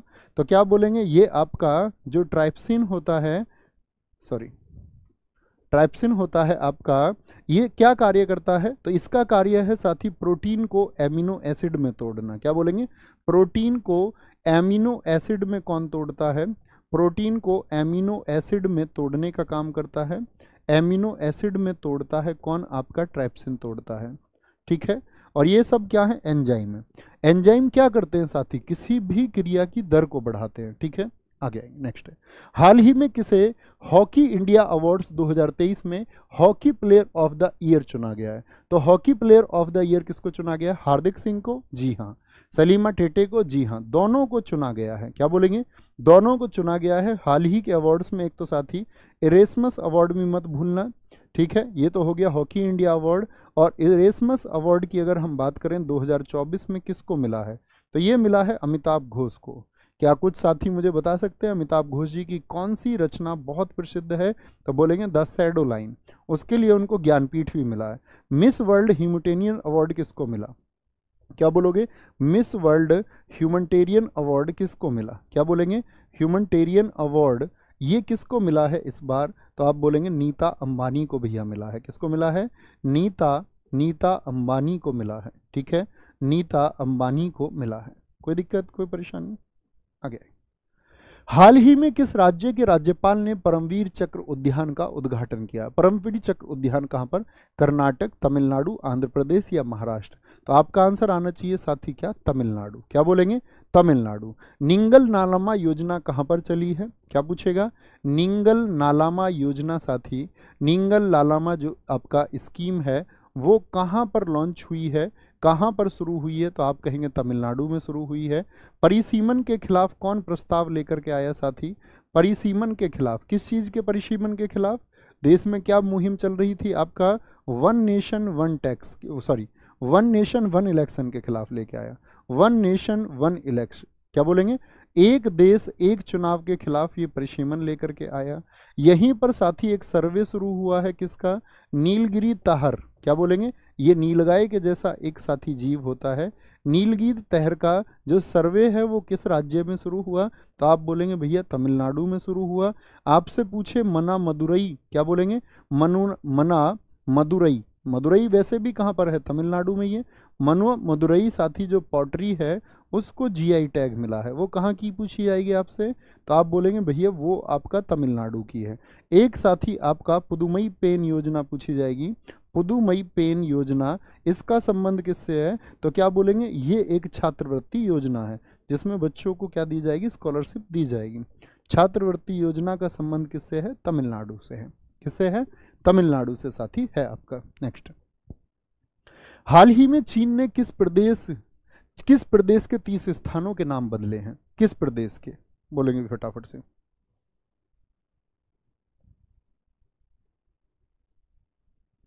आगे आएंगे, आगे दिखाएंगे। ऊपर क्या हो गया? क्या पूछ रहे हैं यार? मैं भाई मेरे समझ में नहीं आ रहा है। आप कुछ बच्चे अभी भी कह रहे हैं क्वेश्चन 1 में माघ कृष्ण किया। अभी मैं देख लेता हूँ, फिर से देख लेगा उसको। ठीक है, नेक्स्ट, बार बार कमेंट कर रहे हैं, बस समझना होगा। मैंने अभी देखने का प्रयास भी किया था, मुझे समझ में नहीं आया कि क्या बोल रहे हैं आप। अरुणाचल प्रदेश, क्या बोलेंगे? अरुणाचल प्रदेश, यहाँ पर 100% घरेलू नल जल कनेक्शन है। घरेलू, क्या बोलेंगे? नल जल कनेक्शन कहाँ पर हुए हैं? नल जल कनेक्शन ये कहाँ पर हुए हैं आपका? क्या बोलेंगे? 100% ये अरुणाचल प्रदेश में हुए हैं। तवांगचू टाइड्स चैंपियनशिप कहाँ पर हुई है? तवांगचू टाइड्स चैंपियनशिप ये कहाँ पर आयोजित हुई है अभी? तो आप बोलेंगे भैया अरुणाचल प्रदेश में आयोजित हुई है। कहाँ पर? अरुणाचल प्रदेश में। सेला सुरंग, बहुत इंपॉर्टेंट मार्क करना, सेला सुरंग का उद्घाटन कहाँ पर हुआ है?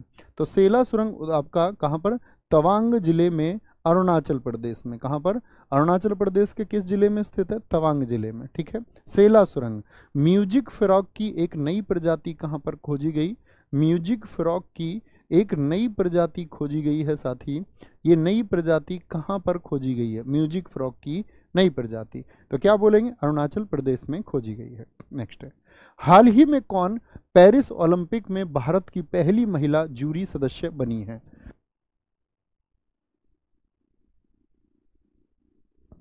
क्या बोलेंगे? भारत की पहली जूरी सदस्य बनी है बिल्किस मीर। तो कौन बन गई हैं? बिल्किस मीर बन गई हैं। पेरिस ओलंपिक साथी किस वर्ष होंगे जरा बताएंगे? तो आप बोलेंगे 2024 में भैया ये आयोजित होंगे। और भारत की तरफ से साथी जो ध्वजवाहक रहेंगे वो कौन रहेंगे? ध्वजवाहक रहेंगे आपका, क्या बोलेंगे? शरथ अंचत कमल रहेंगे भैया, क्या बोलेंगे, शरथ कमल रहे हैं आपका, शरथ कमल रहेंगे आपका 2024 में, ठीक है।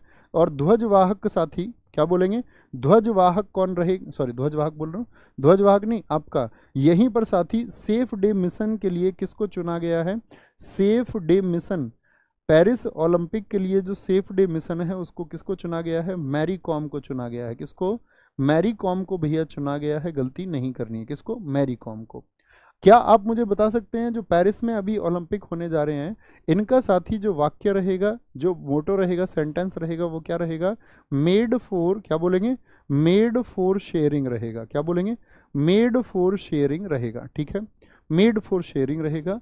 अभी हम पहले को देख लेते हैं और फिर आपको होमवर्क दे देते हैं। कोई बच्चों का एक दो बार क्वेश्चन आया, मैंने अभी देखने की कोशिश भी की थी, शायद मैं समझा नहीं आप क्या बोल रहे हैं, एक बार बताना सारे साथी।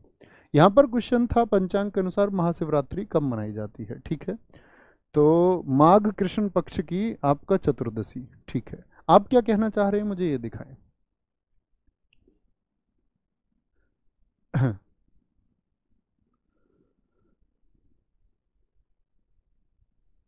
भाई इसमें तो कोई दिक्कत नहीं है, महाशिवरात्रि 14वें दिन मनाई जाती है। और आह, आप ये कह रहे होंगे कि देखो महाशिवरात्रि दो बार मनाई जा सकती है साथी, या तो माघ में मनाई जा सकती है या फागुन में, माघ या फागुन में मनाई जा सकती है। मैं समझ गया आपका कंसर्न क्या है, माघ या फागुन में मनाई जाएगी, लेकिन साथी कृष्ण पक्ष की चतुर्दशी होनी चाहिए।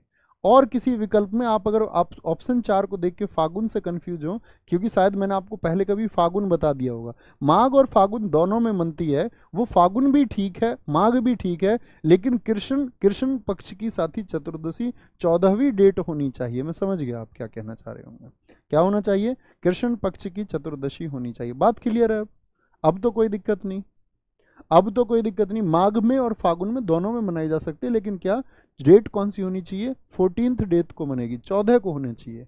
अब जैसे इसने फागुन दे दिया तो आपने बहुत सारों ने फागुन रट रखा होगा, ये नहीं याद किया होगा किसी ने कि चतुर्दशी भी है, ठीक है, तो एकादशी नहीं, एकादशी को मन ही नहीं सकती, 11वां दिन होता है वो। अब बुद्धू हो, थोड़ा खुद भी रिसर्च कर लिया करो। मैं कितनी बार कहता हूँ कि भाई कुछ थोड़ी बहुत इधर उधर चीज़ें, थोड़ा बी ए रिसर्चर, मेहनत करना सीखो थोड़ा सा, है ना, मेहनत करनी है थोड़ी सी, वो खुद ही जान जाओगे अगर जानना है, नहीं जानना है तो गड़बड़ हो जाएगी फिर, ठीक है।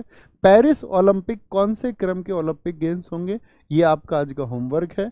सारे साथियों से उम्मीद करूंगा कि वो इसका आंसर लिखेंगे, और फिर वही बात आएगी कि ये भी बाहर नहीं करोगे, आज कुछ तुम्हें शानदार सा सुनाते, जबरदस्त सा, ठीक है। बी क्या बोलते हैं उसको, एनर्जेटिक, ऊर्जावान होना और सुनना, बहुत दिन पहले सुनाया था फिर सुनाते। ये संभव हो सकता है, ये संभव हो सकता है कि सूरज पश्चिम में उग जाएगा, यह भी संभव हो सकता है कि धरती पर वृक्ष स्वयं अपने फल खा जाएगा, यह भी संभव हो सकता है कि जल अपनी शीतलता त्यागे, यह भी संभव हो सकता है कि क्षत्रिय युद्ध छोड़ रण से भागे, यह भी संभव हो सकता है कि महादेव यहाँ विष छोड़ अमृत चुन ले, यह भी संभव हो सकता है कि भगवान श्री कृष्ण शिशुपाल की 100 गाली सुन ले, मैं परशुराम का शिष्य कर्ण, गंगा भी मुझको बहा नहीं सकती, तीनों लोक और 10 दिशाएं मुझको हिला नहीं सकती, भेद दे सूर्य को पार्थ का वो तीर प्रचंड हूं, अग्नि की मैं लौ नहीं, वीरता की ज्योत अखंड हूं, मृत्यु जो हारा नहीं, योद्धा वो अभिमन्यु, योद्धा नहीं, योद्धा वो अनन्य हूं, हाँ मैं पार्थ पुत्र हूं, हाँ मैं अभिमन्यु हूं।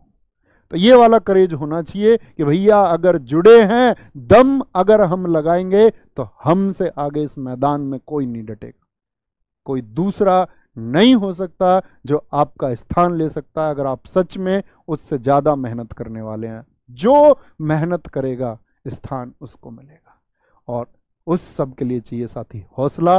मैं हमेशा चाहूंगा कि आप हौसले से कभी कमजोर ना हो, स्थिति कुछ भी हो, तने रहिए, डटे रहिए और लड़ते रहिए। ख्याल रखिए। जय हिंद, जय भारत, जय मां सरस्वती। मिलते हैं कल। थैंक यू, नमस्ते, सबको बहुत सारा प्यार।